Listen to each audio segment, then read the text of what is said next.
Hey there everybody, welcome to Auto Bears, and this is the new Mini Countryman.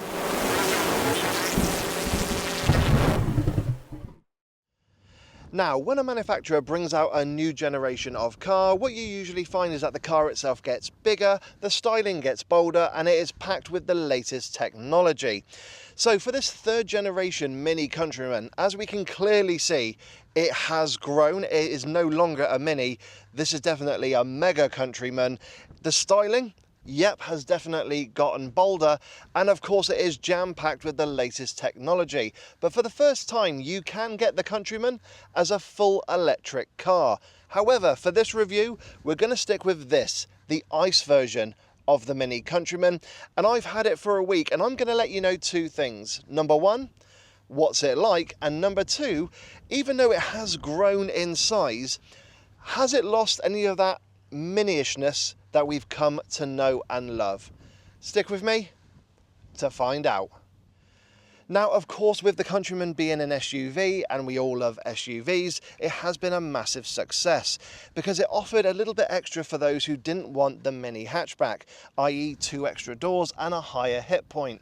Perfect for young families and those with mobility issues. Now, for this third generation, when it comes to the styling, yes, the car has grown, and that's because it shares its underpinnings with the new BMW X1. But it still retains, I think, that Countryman look and also that little kind of mini-ishness in its design. We've got the short overhangs at the front and rear. We've got the distinctive mini lights and big badge on the front. We have also got this big octagonal grille, which is not surrounded by chrome, but they do call it vibrant silver. Chrome has now been ditched with mini, but it is very distinctive. I actually think gives it a bit more of a premium look, and you get it on the exterior and the interior of the car, as well as on the alloy wheels. Now, this particular car does sit on those very attractive 19-inch alloys. 20 inches are available, plus smaller designs as well. And then when you look at the profile of the Countryman, that's where I think you can see the size difference from the second generation, because it does look a little bit elongated. But many have tried to do some design trickery with the C-pillar to try and make it look smaller. But yeah, they're not fooling anyone. And then we've got the tail design to the Countryman, which looks very mini, and I do love those new tail lights where you can actually kind of change the design. So you can have the Union Jack, which some of us have come to know and love. I know it doesn't appeal to everyone, but other designs are available, and also on the daytime running lights, and they give you a little bit of a opening and locking and unlocking dance as well, which is very cool. And I think as well, with this vibrant silver and this paint scheme, it really does set the Countryman off. But you let me know what you think of the new Countryman's design in the comments section below. Do you like its grown up and bold design, or is there another car in the segment you prefer the look of? But I actually think it has grown on me, and it's one of those cars you do have to see it in the metal to really appreciate it. And on that note, I think it's time we leave the exterior of the Mini Countryman and see what they've done with the interior. Sat in the front of the Countryman, you are greeted by a very comfortable, I think really nicely designed interior with little hints back to the original Mini, and also a really spacious interior as well. I mean, look at that for headroom. I can pretty much nearly fully extend my arm to reach the sunroof. I have had a passenger who's over 6'3" tall, and he was massively impressed with the interior space up front in the Countryman. And then when it comes to getting in and out of the car, it is actually really easy because the doors open nice and wide, and you've got that high seating position. Also, you have got a grab handle for the driver and front passenger, so if you do suffer from any kind of mobility issues, then this is definitely one car to look at. Now, you have got plenty of adjustment in the driver's seat. I have got the level 3 pack added to this particular press loan, but also with the steering, I have got both rake and reach adjustment, so getting the perfect driving position is easy. The only thing I'll note is that these headrests do protrude forward a little bit, so depending on your height and where you want the kind of headrest to be on the back of your head, could be a bit of an issue. But for myself, I haven't had any issues with it, but I would recommend going down to your local showroom and just having a sit and adjustment of the seats to make sure you're happy with that. And then when it comes to interior quality, I'm going to say it's okay. It's pretty good, but you can see where Mini have tried to kind of hide certain aspects of the interior quality. So we have got this recycled polyester here, which has like been woven on the dash and on the doors. It does add a very quirky and actually a bit of a premium feel to the interior, but at the top it is hard scratchy plastic. But I do like on the door panels we have got some soft squidgy plastic there, so you can rest your leg against it, as well as here on the center armrest, and we've got the polyester here on the storage cubby here and just by the wireless charging pad. I will say as well that the alloy wheels have also had a bit of recycled metal used in them. I think it's about 70% in there, which is actually again really cool to see Mini kind of thinking about the environment. And one thing in the design as well is that some people have said it looks like you've got this blue effect and someone splattered some mud against it here, but I actually get a beach vibe, like this is the water and we're kind of going onto the sand. But let me know what you think in the comments section below. But in terms of the design and the interior quality, yeah, I really like the design, but in terms of the materials used, yeah, there are rivals out there that use more soft touch plastics, but in terms of the touch points in the car, you should be actually really impressed by them. Cubby spaces are pretty good in the Countryman, but there are a couple of areas where I would like to see some improvements. Now, the door pockets are of a very decent size. You can get a large bottle of drink in there, but they're not lined with any fabric or rubber, so loose items will rattle around a bit. Now, here on the kind of center console and dash, what we have got high up is the wireless charging pad, and it is rubber lined. And I do like there's a little groove that's cut out, so it makes it easy to pick up your phone. Then we've got another tray just underneath there. Again, it is rubber lined. Very handy to perhaps put your wallet or some keys there. We then have two cup holders next to each other, surrounded by this vibrant silver. They are of a decent size and depth, but they got no plastic grippers. And I have had a coffee sat in one, gone round a corner, and instead of it actually kind of falling out, it's just kind of tilted over and a big splodge of latte just kind of went bleh, right into the empty cup holder next to it. So that's just something to be aware of there, and I'd like to see Mini put some little plastic grippers in there to hold your drink in place. Now we have got this little lid here with the fabric toggle, which if you give it a pull up, unveils a little bit of extra storage, again rubber lined, but you look at it and get the impression it is removable, but I don't think it is. I can't feel any kind of buttons or anything on the side. So it's a bit of a unique storage feature, but I do like the kind of, yeah, the little kind of fabric tag there, kind of like what we got on the bottom of the steering wheel. And then just behind there is a little bit of extra tray. Again, it is rubber lined, and just tucked underneath there, which is a bit awkward to see, is your 12-volt socket and two USB-C charging inputs. Now we have got the center armrest here, which slides forward. Actually slides forward quite a bit to make it really nice and comfortable on a long drive, but there's no underarm storage there, so that's a little bit, I don't know, a little bit disappointing in a way, but I do like the fact it does slide forward quite far. And then finally we have got the glove box, which is of a decent size and shape. It's not the largest, but you could get a good few items in there and they should be absolutely fine, but again, not lined with any fabric or rubber. So yeah, when it comes to the cubby spaces here in the Countryman, they are pretty good in regards to kind of the features you got, but those cup holders, they do need some little plastic grippers. So Mini, please, for the facelift, let's get that sorted. Now, when it comes to physical controls, in the Countryman, they are quite few and far between because a lot of the functions are controlled via the infotainment system. So we have got a little rotary knob here for the volume and changing track, but you might have a little bit of an issue with your OCD because the little on-off icon in the center does turn with that switch. We have then got a rocker switch for your drive mode select or experiences, as Mini calls it.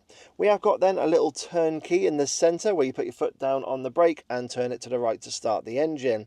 Your gear select is just to the right hand side of that, and then there's a physical button for the electric handbrake. I will mention if you want to use things like auto hold, yeah, you've got to go through into the infotainment system. And then we got some touch sensitive buttons or shortcut buttons just underneath. So one of them goes straight to the driver assist. The next one goes to your 360 cameras and parking sensors, hazard lights in the center, and then we got your front and rear demist on the right hand side. And then on the steering wheel on the left hand side, we've got your controls for your radar guided cruise control, and on the right hand side we have got your buttons for your media, communication and voice controls, with a dedicated button that you can assign to the infotainment system. And then we got your buttons here on the right hand side to control the windows and the mirrors, and there's a little button as well to do the boot release. So yeah, when it comes to physical buttons here in the Countryman's cabin, just like the Mini Cooper EV I drove a few months ago, they're very few and far between, and a lot of the functions are controlled via that infotainment system. Now, speaking of the infotainment system, we have got a 9-inch OLED touchscreen display. Now, in regards to its presentation and clarity, it is sublime, really clear. The graphics are lovely, and yet it's very well presented, even though at times there can be a lot of information on display. You have got things like Android Auto and Apple CarPlay, wireless as well, but there is a little bit of a niggle there.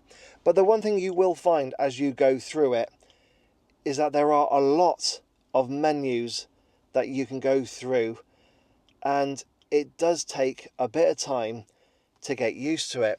It really is a case of setting up before you set off, because it can be, in terms of the icons, a bit small and fiddly to use when on the move, and there is a lot you can go through, and you can kind of see the shortcuts for the infotainment, vehicle, etc. You can then go back to the main home screen, and it has scroll left to right, and it is actually, for the most part, very responsive, and it will do everything with kind of like a first touch. Now, as I said, there is a bit of a niggle when it comes to things like Apple CarPlay, and that is, it's a box in the center of the screen, which it's fine, it's very clear and it's easy to read, but the icons at the bottom are very small, especially as well if you want to go to the main menu, which is, yeah, a little bit awkward there.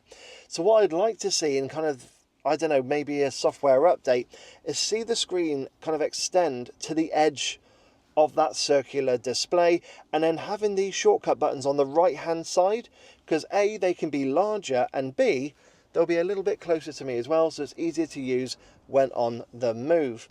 However, you do have things like a personal mini assistant, so basically a voice activation system, so you can control a lot of the functions simply by telling the Mini to do so. So that's one thing I do like, and it does kind of promote that, using your voice to control some of those functions in whilst you're driving, because like I said, it can get a little bit fiddly when you're kind of going through all the various functions there. And the only thing in terms of a negative on the display itself I've come across is the temperature gauge at the bottom right hand side, because it seems to be trying to give me 2, maybe 3 temperatures at the same time. It just looks a little bit fuzzed up. So that's the only real niggle I've come across in terms of the clarity and display of that OLED screen. So yeah, when you're sat here in the front of the Countryman, it is a massively spacious, I think very well designed interior, but I can understand if people going from the second generation to this generation might not like things like the new infotainment system, because a lot of the physical buttons and functionalities have been taken away and put into it. However, if you're like me, because this is my first Mini for a full review on the channel, it's something I'm getting used to with these types of cars, and I think it's just, well, one of the ways that we are going forward. But on that note, I think it's time we leave the front of the Mini Countryman and we see what it's like for rear passengers. Sat in the back of the Countryman, it's actually very spacious and comfortable back here, and I could easily imagine myself doing a medium to long distance journey and arriving at my destination feeling nice and relaxed, and that's Mini definitely taking advantage of that boxy design. Now that driver's seat is not set to my driving position, it's actually moved several inches back, but I'm 5'7" tall and 5'7" wide, and as you can see I've got a really good amount of knee room. I can stretch my feet underneath the driver's seat as well, and I have got that in its lowest position, and headroom is also very good. Now granted, yes, if you are 6 foot tall, it might find your head rubbing against the roof lining because of that sunroof, and that's something you get with a level 2 pack. But I do think you can get 2 big adults in the back of the Countryman, 3 at a push, as long as they're not as broad as me, but kids should be absolutely fine. Now, speaking of kids, we have got ISOFIX supports on the outer seats. We've got this nice little plastic flap that you lift up to expose the ISOFIX bar. So fixing a child seat is really easy. And we've also got ISOFIX support on the front passenger seat. So that is something that's very cool to see in the Countryman. Cubby spaces are also very good as well. We've got some massive door pockets where you can get a medium or even large size bottle of drink in there, but like the front, they're not lined with any fabric or rubber. We have got your aeroplane style pockets on the backs of the front seats. We got a little tray area just underneath the vents, so you can put your phone there whilst it's charging. And then we have got your center armrest with a couple of extra cup holders, and they do have some little plastic grippers on them, which is very handy, but I'd like to see them up front. I'll also mention you do get a 40-20-40 split in the rear seats, so if you do need to load any longer items through into the rear passenger area, you can do so. And then when it comes to features, well, we have got 2 USB-C charging inputs, those vents as well, so you can have the air conditioning blowing back here, but also you can slide the bench forward or back to increase boot capacity if you need to. Also as well, there is a little, need to grab it, there it is, a little toggle, so you can pull that and you can recline the seats, so you can be very comfortable in the back of the Countryman. The only thing I would say is if you are going to have somebody sat in this middle seat, there is a bit of a transmission hump to navigate over, and also you have to kind of reach back in order to get the seat belt. But it does tuck away very nicely, so shouldn't cause any issues there. And then the windows themselves are of a really nice size and shape. They don't open all the way down, unfortunately, but because we've still got the polyester fabric here, you can rest your arm on the edge there, and it should be pretty comfortable. But I will say, if you're wearing a t-shirt, yeah, you might find it imprint on your skin there. So people will definitely know you've been relaxing your arm in a Countryman. So yeah, when it comes to the space, the comfort in here, it is actually really good and very surprising, and a couple of nice features too. The only thing I would like to see, because of the price bracket, is perhaps the outer seats to be heated, but that's just a minor niggle. But yeah, you should be absolutely fine for a medium or even a long distance journey. And on that note, I think it's time we leave the rear passenger space and see what it's like in the boot. Opening the boot of the Mini Countryman presents you with 460 litres of space, which isn't too bad, but in this segment of car, against more of its conventional rivals, yeah, it is lagging quite far behind. But when you've got the boot open, you are greeted by a nice wide square load area. You could perhaps get a large suitcase in there or a few weekend bags. I will mention, however, that the boot lip is quite high and there's a little bit of a drop to navigate over, so it might not be ideal for dogs to jump in and out of, or if you are loading any large bulky items like a wheelchair or a mobility scooter. But it's not devoid of features. We've got some very sturdy tethering hooks because we've got the level 1 pack. We got some netting as well, so you can remove the parcel shelf and have something there to perhaps stop a dog or something. I know I just said it's not ideal, or any luggage going through into the passenger area. We have got a 12-volt socket. We've got a little netted area on the left hand side, a little tray on the right so you can put some items in there. Also, we have got quite a bit of underfloor storage as well. It doesn't go all the way back, but that is handy for some items if you want to keep them out of view. Unfortunately, you cannot put the parcel shelf underneath the boot floor, so you will need to leave it at home if you are going to load some large bulky items. And when it comes to getting the seats down, you do have to go to the side to get them all down individually. As I said, it is a 40-20-40 split. But when you have got it down, you've got an almost completely flat load area, so it does boost the practicality of the Countryman. So yeah, when it comes to the capacity in terms of numbers, it's not the best in this segment compared to some of its rivals, but that's not the reason you buy a Countryman. You buy it because of that badge. And on that note, I think it's time we get this boot down and see what the Countryman's like out there on the road. So once you get driving in the Countryman, first impressions are actually very positive. It's a comfortable and easy car to drive, And if anything, it's more comfortable than I was predicting. I thought it was going to be quite sporty, so this was a real pleasant surprise. And when it comes to visibility, that's also very good as well, just like the Mini Cooper EV hatchback I drove recently. So because I'm sat a little higher up, I've got a wonderful commanding view of the road ahead. I do like the fact I can see the creases and curves in the bonnet, but it does dip away towards the front. Of course, I have got 360 cameras on this particular car. The A-pillars are quite thick and chunky, and on a couple of occasions, I have found myself looking around them just because of the way they're positioned. The wing mirrors are of a lovely shape and size, and I have got blind spot monitoring as well. And then when I look over my shoulder, I actually find visibility behind me is really good. That kind of weird styling tweak that many have done with the C-pillar to make the car appear smaller, well, if anything, it's just added extra visibility to the car. So that's a real bonus, but I have got that blind spot monitoring to help me out. And then rear visibility is really good. I've got a decent sized rear screen to see out of. There's no obstruction from the headrests either. And then, yeah, like I said, I've got things like 360 cameras, front and rear parking sensors, so I am catered for when it comes to things like parking. So yeah, once you get going in the new Countryman, first impressions are very positive. It's a very comfortable car to drive, or more comfortable than I was expecting it to be, and very easy to drive as well, and also great to look out of. Now, when it comes to trim levels in the Countryman range, it is a bit of a unique way of kind of speccing up the vehicle. So essentially, it starts kind of at the bottom where you've got C, S, and JCW, and those are basically to let you know what engines you're going to get. Now, I've got the entry level C, and I'll tell you what the engine is in the next part of the review. You then move up to kind of trim levels on top of that. So once you've chosen your engine, you can then go for things like Classic, Exclusive, and Sport. This particular car has got the Exclusive pack with it. And what you do get with that is a little bit of a change to the body styling, as well as a few upgrades in terms of standard equipment. And then we go on to the option packs, and there are 3 of them. There's level 1, level 2, and level 3.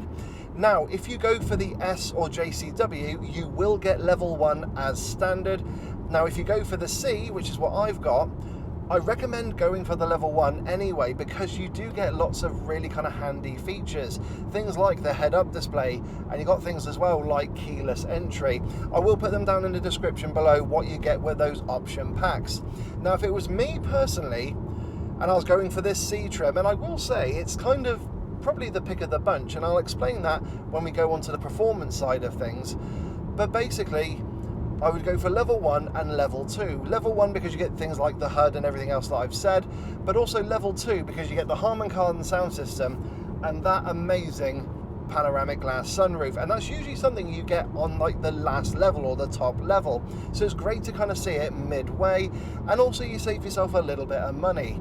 Now, of course, if you go for level 3, which this car has, you get everything, and I do mean everything. Apart from one thing, which is a little niggle, because I've got things like massaging seats that are heated and they're really lovely, but they're not ventilated. So that's something I'd like to see on the kind of facelifted version of the Mini Countryman, because at this price bracket, there are rivals out there that are cheaper that do also give you ventilated seats. So that's just something to kind of note there. But personally, the way I'm kind of looking at the car, this almost feels like the perfect Countryman for me. I would go for the C. I would go for the Exclusive because you do get a nicer choice of exterior and interior paint schemes or colour schemes, and I do love what I've got on this particular car. But with the levels 1 and 2 would definitely be my recommendation. If you want to have everything, then by all means go for level 3. But as you saw at the beginning of this review, this is not a cheap Countryman. This is technically the entry-level car, but with everything added to it. So yeah, just be wary if you are going to kind of go through the configurator on the Mini UK website. Just be wary, the more kind of boxes you tick, the higher that price is going to go. So as I mentioned on the trim levels, when you go for either the C, S or JCW, that also dictates what engine you get. So with this particular car, which is the C and it's the entry level version, I've got a 1.5 litre 3-cylinder turbocharged petrol engine that is also a mild hybrid, and that goes through a 7-speed DCT with the power going to the front wheels. And really for this type of car, it's probably the one I'd recommend, because if you go for the S or the JCW, that then bumps up to a 2-litre turbocharged petrol engine, and then you get all-wheel drive, or basically all four, as Mini call it. And unless you're going to be towing, or perhaps you just desperately want the sportiness of it, I don't know, with this type of car and this kind of competition in the segment, I'd rather kind of just, yeah, go along and just get the kind of nicest, most relaxing version of the Countryman. If I really want a sporty Mini, I would look at the hatchback, but that's just me personally. And then when it comes to things like power, with this 1.5 litre, I've got 168 brake horsepower and 280 Newton meters of torque. And even the 0 to 62 time is actually pretty respectable at around 8.3 seconds. I have got everything on the screen for you to read and compare. And then when it comes to things like economy, because again, this is the type of thing you're going to be looking at with this kind of vehicle, well, Minis say I should be able to get around 47 miles per gallon. Well, I've actually managed to get more than that. Okay, granted it's not a huge amount, but 48.2. And I have done quite a few miles in this car. In fact, I'm going to go to the trip computer since I picked it up. And right now, at this time of recording, I have done 907 miles in the Countryman, and I've still got 200 to go when I return it. And I've averaged 46.3. I'm actually very impressed with that. And I do think if I reset it, that will actually improve. Of course, that's over that 900 miles. But yeah, I'm very impressed by that. And I did love the fact that I was able to beat Mini's claim, albeit a few hundred miles ago, but it is achievable. And that's another reason, especially with these type of cars, why I'd recommend looking at the C version with that 1.5 rather than the 2 litre. Now granted, I could eat my words because I've not driven the 2 litre versions, whether it be the S or the JCW, but I'll be honest, in terms of performance, I've been really happy with it. I've been happy with the economy, I've been happy with just the acceleration, and it's nice and refined on the motorway. It's kind of a win-win. So as I mentioned, I've got a 7-speed dual clutch transmission, or DCT. There is no manual available, and the only real option you can have with the gearbox is if you want to have flappy paddles or not, but that depends on which trim level you go for. So if I go for the C, which is what I've got here, but I go for the sport trim, then you can have the option of those flappy paddles. And I will be honest, the gearbox is probably the Achilles heel to the Countryman. I mean, when you're driving, it's absolutely fine. There's nice, smooth changes in the gears, but at low speed, it is a little bit hesitant, quite sluggish and slow. And if you do want to kind of accelerate quickly from a standstill or at a junction or roundabout, yeah, you'll find that there's a bit of a hesitation there. So it is, yeah, it does act like a normal DCT. If you put your foot down, suddenly you can catch the gearbox off guard. But I go with kind of how the Countryman feels, how this particular Countryman feels. It feels like it's meant to be very relaxing. It's kind of take the family and their luggage on a long journey. So I'm not really expecting, you know, snappy changes when I put my foot down, but I would like it to be sharper and quicker and more responsive at low speed or when I'm kind of accelerating from a standstill. So yeah, in regards to the performance, like I said, with the engine, I'm really happy with it, but the gearbox is a bit of a weak link with the Countryman. So that's just something to let you guys know about. Now, when it comes to the ride and refinement in the Countryman, as I said earlier, I was pleasantly surprised. This feels more comfortable than I was expecting, and that's probably because I've got the C trim, so I've got kind of a family friendly trim rather than the very sporty JCW. And yeah, it's much more comfortable than I was anticipating. That's not to say it's a magic carpet ride. It still does kind of err a little bit more to the firmer side rather than the softer side of the kind of suspension spectrum, but it's not uncomfortable. As I've just told you, I've done over 900 miles in this car and I got no complaints whatsoever. It's actually a really lovely car to do long drives in. Now, yes, at low speed, you can feel the bumps and imperfections come through. If you go over a manhole cover or a pothole, you will get a boom or a jolt. Now, I have got 19-inch alloy wheels on this car. 20s are available, but I think the 19s are kind of the perfect size, especially for the compromise of styling and comfort. Because like I said, it's absolutely fine when I'm on the motorway, it's fine when driving around town, but if you are at low speed and like I said, on the kind of uneven ground, you will feel those imperfections come through. But these seats as well do a brilliant job of taking away a lot of the vibration from the outside. So again, it makes the Mini Countryman a brilliant long distance cruiser, especially with all the gadgets and toys I've got fitted to this particular press car. So yeah, when it comes to the ride, I am really impressed by it. And when it comes to refinement, again, I am pleasantly surprised. Tyre roar is probably the biggest intrusion, with a little bit of wind noise from the A-pillar. And only if you put your foot down, there's that gearbox. Yeah, that's the only way you're really going to get that engine note coming into the cabin. You will hear it at low speed, but the great thing is it's got that nice 3-cylinder thrum to it, so it doesn't feel particularly boring. It has got that distinctive tone. So yeah, when it comes to the ride and refinement, like I'm driving on the road now, which is not flat but straight, I can feel a couple of those imperfections coming through, but it feels settled. And like I said, when it comes to the alloy wheels, go for the 19s. I don't recommend the 20s. They look amazing, they really do, and I have got them on the kind of Mini that's on the screen here, but I got a feeling that they will just compromise the ride quality just a bit more than you want. So yeah, stick with the 19s and you've got a really good compromise there. Now, when it comes to the Countryman's handling, I'm going to say it is surprising in a couple of areas. Number one, how light the steering is, and it is very responsive as well. But secondly, actually how composed the Countryman feels in the corners. It does actually feel very planted with very little roll or lean. And that kind of goes back to that slightly firmer suspension setup.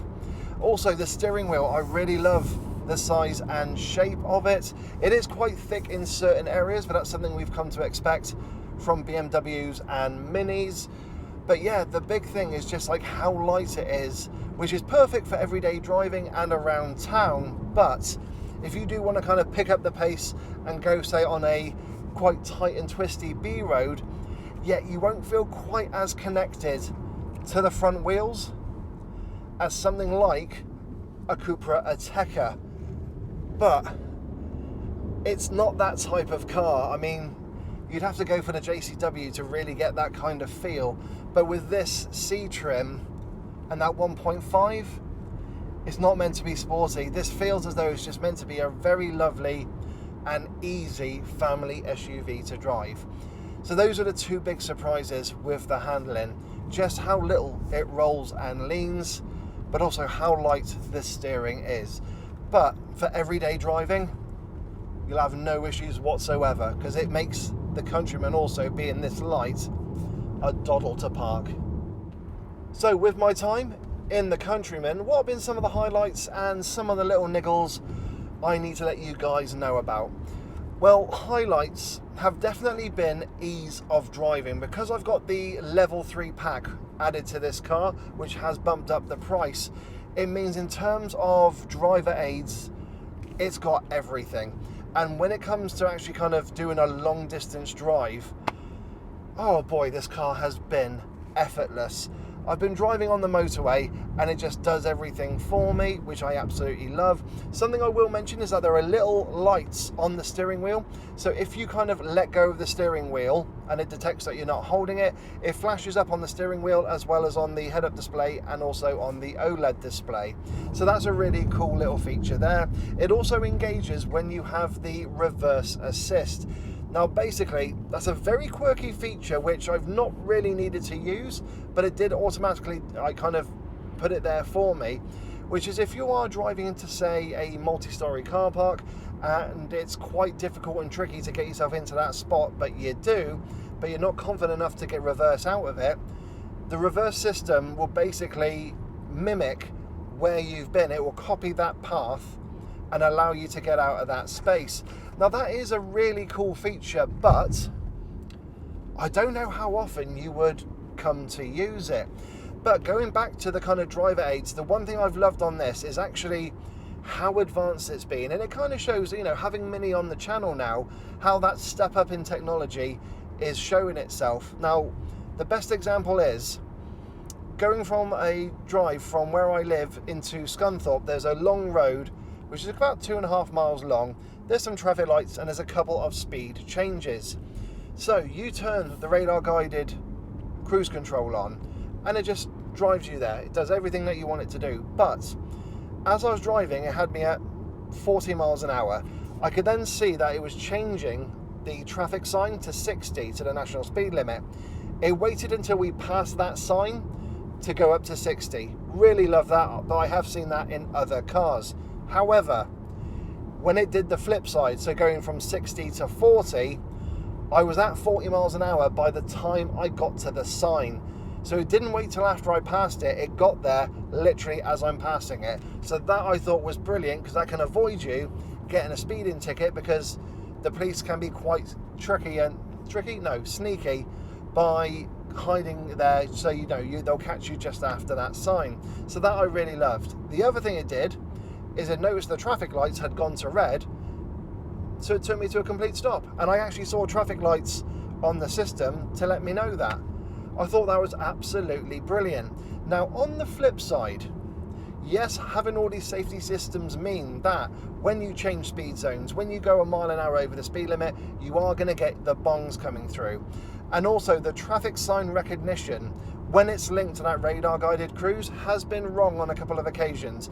Particularly on the motorway where there were variable speed cameras where I should be doing 50, for some reason it saw 60 and tried to speed me up. So you have to kind of fight it a little bit in order to get it at the correct speed. Then, let's have a see. Niggles. So on the OLED display, which is obviously, if you don't have the level 1, you don't have a head-up display, your indicators are at the top of the screen. Got no problems with that whatsoever. But what I'd like to see is, if you do have the head-up display, is the indicators appear on there, because even though I got all the speedometer and everything there for me, I still have to look here just to make sure that I am indicating. And then in regards to other things with the OLED screen, something I do like, and it is quite cute and I would say hippie-ish because of the generation obviously that the Mini came from, when you are slowing down or you're just kind of coasting along using no power, a little flower appears here and it starts spinning around. That I thought was adorable.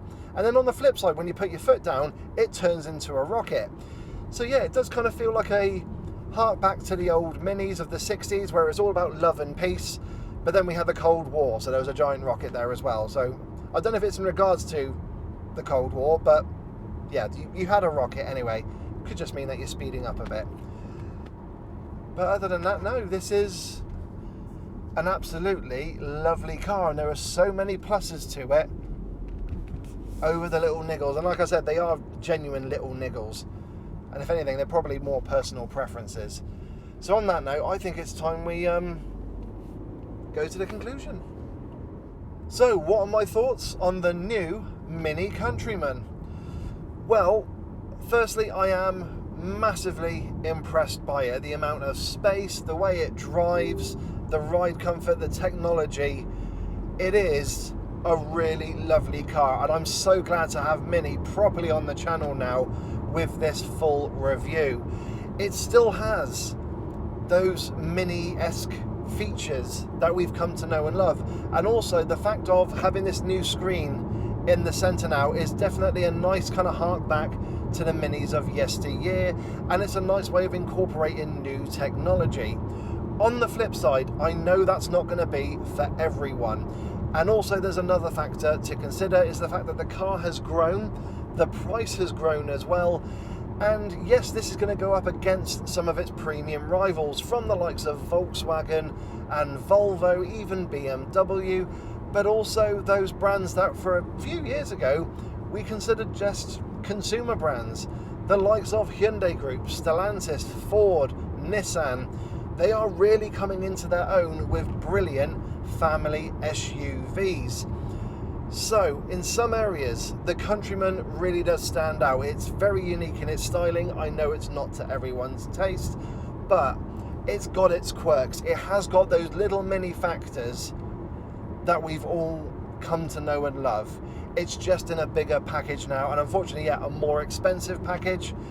But, like I said, if you kind of tick the right boxes, you can have yourself a wonderful Mini that's not too expensive.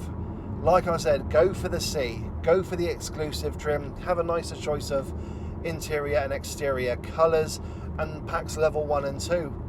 That'd be absolutely sorted for me. And on that note, I basically need to say is it is a very good car.